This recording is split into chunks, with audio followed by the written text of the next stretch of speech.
With me I have Rehan Ramzan and with me I have got Afroz Butt. वो exam हो गया and corona की वजह से या कुछ ऐसा वैसा कोई एग्ज़ाम्स में डिले आया आपके? जी सर, फर्स्ट सेमेस्टर में थोड़ा डिले आया था क्योंकि वो कोरोना रूट पे था। डॉक्यूमेंट्स मैंने जमा करवाए, उसके बाद उन्होंने इंटरव्यू के लिए मुझे बुलाया। इंटरव्यू में सर ने मैं तो रहा था कि सर ने बिल्कुल ऐसे ले रहे थे कि जिससे मैं एडमिशन यूनिवर्सिटी में जॉब लेने आया हूँ। आपको क्या लगता है कि आईएमई के आने के बाद अवेयरनेस क्या आई है? क्या वैसे पॉइंट्स हैं जो मिसिंग थे जो पूरे हुए हैं? एंड विद इन 2 मंथ्स हमने सोल्यूशन निकाल के इनको दिया एंड वी जो भी इश्यूज़ आ रहे थे वो सॉल्व किए। अस्सलाम वालेकुम, welcome to IME's official YouTube channel and today I have my warriors, my students, IME के विंग्स जो फैल रहे हैं। अब ये उनके एक ऐसी शाख हैं जो अब आगे बढ़ती जाएंगी। With me I have Rehan Ramzan and with me I have got Afroz but.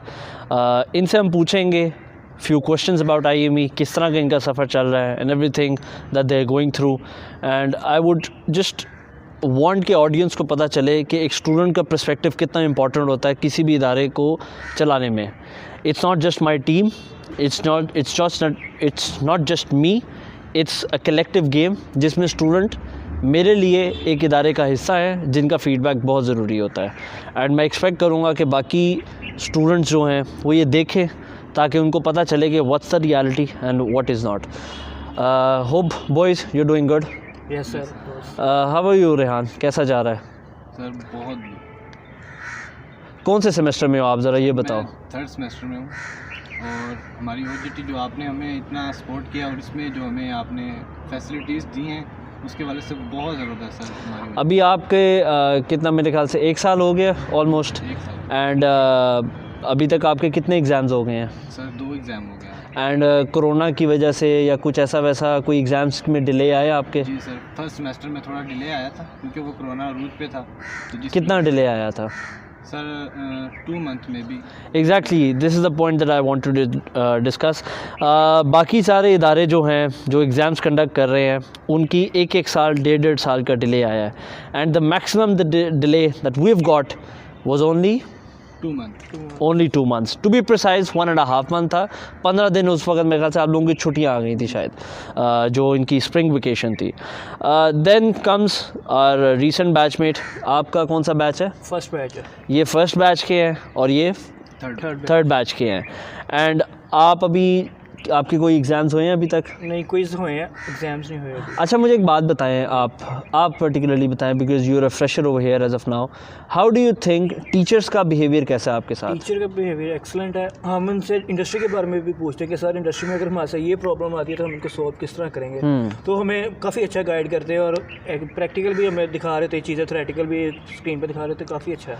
अच्छा, अपार्ट फ्रॉम दिस, जब आप एडमिशन लेने आए थे तो क्योंकि जब भी आप एडमिशन लेने जाते हो द फ्रंट फेस जो होता है IME का या फिर किसी भी कॉलेज यूनिवर्सिटी का, उसका बिहेवियर कभी कभी आपको किस तरह का बिहेवियर लगा था? प्रोफेशनल लगा था, ऐसा लगा था कि जो अभी लेने जा रहा हूँ एडमिशन नहीं लेने जा रहा किसी यूनिवर्सिटी। और इस तरह आपको लगा क्यों था? मतलब आपको ऐसा क्या परसीव हुआ था कि आपको लगा कि अच्छा प्रोफेशनल बिहेवियर है? डॉक्यूमेंट्स मैंने जमा करवाए, उसके बाद उन्होंने इंटरव्यू के लिए मुझे बुलाया। इंटरव्यू में सर ने मैं तो रहा था कि सर ने बिल्कुल ऐसे ले रहे थे कि जिससे मैं एडमिशन यूनिवर्सिटी में जॉब लेने आया हूँ। तो फिर उन्होंने अपना प्रोसीजर समझाया कि हम आपको लॉग बुक भी फिल करवाएंगे तो ये इस तरह होगा, तो इसलिए मैंने होगा। दैट्स द फैक्ट जो कि मैं हमेशा कहता हूँ कि हमारी कोशिश ये होती है, पर्टिकुलरली मेरी, कि मैं फ्रंट फेस पे बैठ के स्टूडेंट को गाइड करूं और इसी तरह हम लेके आते हैं ताकि रेहान, जब आप एडमिशन लेने आए थे आपकी मीटिंग किसके साथ हुई थी पहली? सर आपके साथ। एंड आपकी जो हमारी मीटिंग हुई थी उसमें क्या बात हुई थी?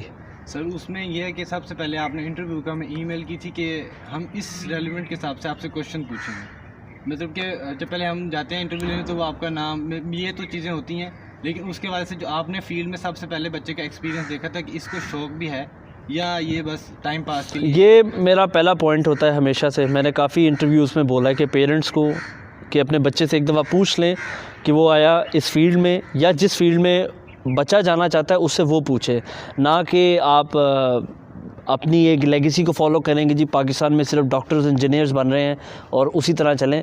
ये एक शौक़ का माहौल होता है इंजीनियरिंग, और पर्टिकुलरली एयरक्राफ्ट इंजीनियरिंग हर कोई इस चीज़ का शौक़ नहीं रखता। It's a very unique thing और पाकिस्तान में अभी ये बहुत न्यू है।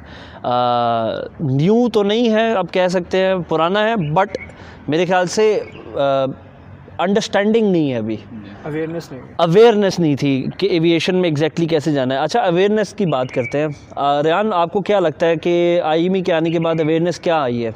क्या वैसे पॉइंट्स हैं जो मिसिंग थे जो पूरे हुए हैं? सर, सबसे पहली बात कि जो प्रैक्टिकल होता है वो हमारी फील्ड में नहीं दिया जाता।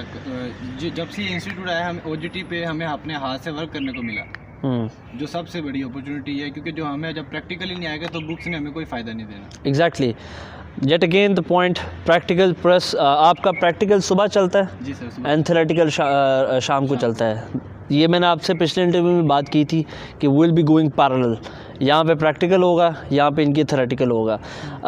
Let's talk another thing. आपको क्या लगता है कि मतलब जब आप एज अ स्टूडेंट बन के आते हो, एक क्लास में आपका सेशन होता है स्किल्स क्लास का, उसके बारे में थोड़ा सा गाइड करो बच्चों को कि स्किल्स क्लास में आपको क्या सिखाया जाएगा? सर, स्किल क्लास हमें यही होती है कि एक अपनी जो मतलब कि उसको कह लें, एक फील्ड से हट के आपको जो बाकी एक्टिविटीज़ हैं, क्योंकि फील्ड ही नहीं रह जाती हमारी ज़िंदगी में, उसके अलावा और बहुत सी अपॉर्चुनिटीज़ निकल आती हैं जिसमें आपकी जॉब चांसेस बहुत ज़्यादा होते हैं। जैसे कि तो हमें, जैसे कि आपको ऑपरेटर्स पे बिठाया जा सकता है, आपको कंप्यूटर पे कोई एक्सेल, बिल्कुल, आपकी कोई शीट्स है उस पर आपको वर्क करने के लिए बिठाया जा सकता है। इस वजह से वो हमें बहुत कोई उसमें स्किल, बिल्कुल। सो द पॉइंट वाज कि practical, theoretical and extra skills, तीनों चीज़ें मैच हुई। रिसेंटली आपने हमारे फेसबुक पे देखा होगा बच्चों को जो जॉब्स लगी हैं। वी आर वेरी ग्लैड कि Sareen came up with this plan कि उन्होंने हमारे बच्चों को ऑब्जॉर्व किया है। आप हमें बताएं कि व्हाई डू यू थिंक कि उनकी जॉब लगी क्यों होगी? सर, एक्सपीरियंस के ऊपर। और अभी आप कहाँ पे एक्सपीरियंस ले रहे हैं? सर, मैं वॉल्टन एयरपोर्ट पे। कौन से जहाज़ पे पर्टिकुलर? सर, बीच एयरक्राफ्ट पे। और उनका एक्सपीरियंस किस पे हो रहा था? A320 पे। और उनके पास मेरे ख्याल से बोइंग भी है, A330 उन्होंने रिसेंटली लिया है, इफ़ यू नो दैट। तो why do you think Afroz कि ये एक्सपीरियंस कमर्शियल एयरलाइन का उनको हैंडल किस तरह आ गया? हैंडल किस तरह होगा उनको, मतलब वो फ़ायदा किस तरह दे गया? फ़ायदा इस तरह देगा क्योंकि अगर आपने जॉब लेने जाना है तो उनकी फर्स्ट ऑफ ऑल रिक्वायरमेंट में पहला जहाज़ ही A320, A380 इस तरह के होते हैं। बिल्कुल। और वैसे भी आजकल कमर्शियल में ज़्यादातर A380 और एयरबस ज़्यादा चल रहा है क्योंकि फ्यूल मैनेजमेंट की अच्छी है और पैसेंजर की भी काफ़ी कंफर्टेबल है as compare to. The main point was कि जब इनको आप अंदर भेजते हैं ना हम स्टूडेंट्स को, तो अभी तो ये बीच एयरक्राफ्ट पे काम कर रहा है ना। बीच एयरक्राफ्ट का इंजन और एक 737 या A330 का इंजन में बहुत डिफरेंस होगा। तो मेन फोकस ये आ जाता है, and this is what I wanted to tell you, कि वो एक डिफरेंट जोन में चले जाते हैं। अभी मैं एक स्टूडेंट को और बुलाता हूँ and I ask Afroz to allow that student to come. Mudassir आ जाएँ and Afroz, thank you so much for coming. Thank you so much. आ जाए मुदस्सिर। ये he is another student, a very brilliant student of mind, yet another warrior. And हम इससे पूछते हैं कि OJT के बारे में, कि व्हाट इसका क्या पर्सपेक्टिव है OJT के बारे में। वेल सर, मैं बैच 2 से हूँ और हमारा सेमेस्टर 2 है और हमारा OJT एक्सपीरियंस अभी जब हम सेमेस्टर 2 में शिफ्ट हुए हैं तो हमारा OJT एक्सपीरियंस स्टार्ट हुआ है। और हमें इंस्ट्रक्टर्स ने ये बात की है कि you are the luckiest one, के मतलब from the very first day you have started repairing the aircraft. बिल्कुल। तो अभी हमारी रिपेयरिंग स्टार्ट है और देन हमारे कुछ बेसिक टास्क जो होते हैं मींस डेली इंस्पेक्शन, और वो हुई है हमारी। और सबसे बड़ी बात कि हमारे जो इंस्टीट्यूट में हमारे जो मतलब जो टूल्स वगैरह है वहाँ पे जैसा हमने काम करना है जिस चीज़ के साथ, तो हमें जो थ्योरी यहाँ पे कराई जाती है और साथ साथ प्रैक्टिकल, तो ये कॉप अप करके हमें बहुत इजी लगे और वहाँ पे हमें किसी किस्म का कोई इशू फेस नहीं करना पड़ रहा सर। और अल्हम्दुलिल्लाह we are doing great there. The best thing about any company, any institute is one thing, getting a proper feedback. They are well aware of that कि इनसे हम रेगुलर फीडबैक लेते रहते हैं।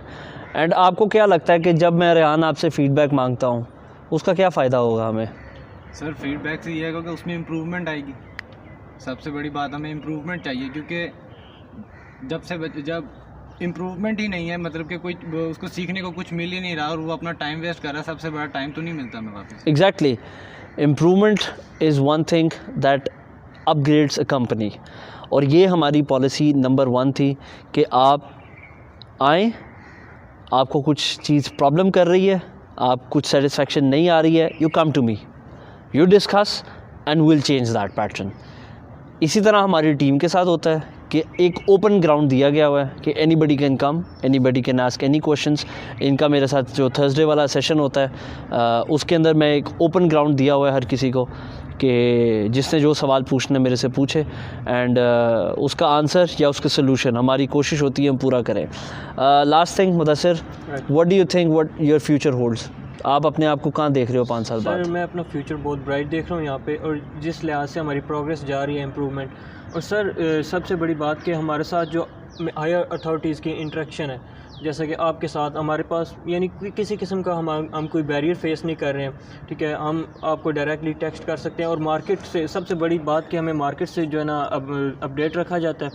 और मार्केट से जाहिर सी बात है जब हम मार्केट की न्यूज़ के साथ मतलब पैरेलल चलेंगे तो ज़ाहिर सी बात है हमारा future bright. That's a very important thing जो मुदस्सिर ने भी कहा है कि इनको मैं बताता रहता हूँ कि एग्जैक्टली मार्केट में क्या चल रहा है। द बेस्ट एग्जांपल वाज कि वॉल्टन बंद होने से 4 महीने पहले मैंने उनको बता दिया था, दे वर वेल प्रिपेयर्ड कि वॉल्टन बंद होने वाला है। एंड ऐसा नहीं है कि हमारे पास उसके प्रिकॉशंस नहीं थी या फिर हमारे पास उसका सोल्यूशन नहीं था। We worked on that and within 2 months हमने सोल्यूशन निकाल के इनको दिया एंड वी जो भी इश्यूज़ आ रहे थे वो सॉल्व किए। सेकेंड इश्यूज़ आते हैं हमारे जब कैंपस खोला था, it was a new venture, हमें काफ़ी इश्यूज़ आए थे। बट एक मेरा सबके साथ पॉइंट होता है कि when a leader is in front तो आपकी टीम अपने आप काम कर जाती है। तो इट ऑल डिपेंड्स कि लीडर की क्वालिटीज़ क्या हैं, लीडर किस तरह बिहेव कर रहा है। एंड जैसे कि मुदस्सिर ने कहा कि बैरियर कोई होना नहीं चाहिए, बिकॉज़ एक मेरा इंटरव्यू था, मेरे ख्याल से मेरा सेकंड इंटरव्यू था आईमी के प्लेटफॉर्म पे कि the difference between a leader and a boss. आप वो भी मैं लिंक डाल रहा हूँ, वो ज़रूर देखिएगा। That's the exact same thing that I was talking a year back, जो आज रिफ्लेक्ट करता है आईमी की कंपनी को। It was a very small brand but now we have, आप एक एप्पल टू एप्पल कंपैरिजन कर लें आईमी का, हमारी माशाल्लाह ग्रोथ 200% से प्लस हुई है। And then we have also manage to raise a good batch. एक एयरलाइन के साथ आए थे, आज 4 एयरलाइंस हैं। एक ओजीटी थी, अब हमारे पास डिफरेंट ऑप्शन है, पाकिस्तान इंटरनेशनल। जो मैंने जॉब्स का वादा दिया था, ऑलमोस्ट मैंने कहा था 10 बच्चों की जॉब्स लग चुकी हुई हैं। तो it all depends on the behaviour and the interaction that I was having with you. Thank you so much boys. Thank you, sir. I hope इसी तरह चलेंगे and may Allah bless you in the future. Allah Hafiz, best of luck. Thank you.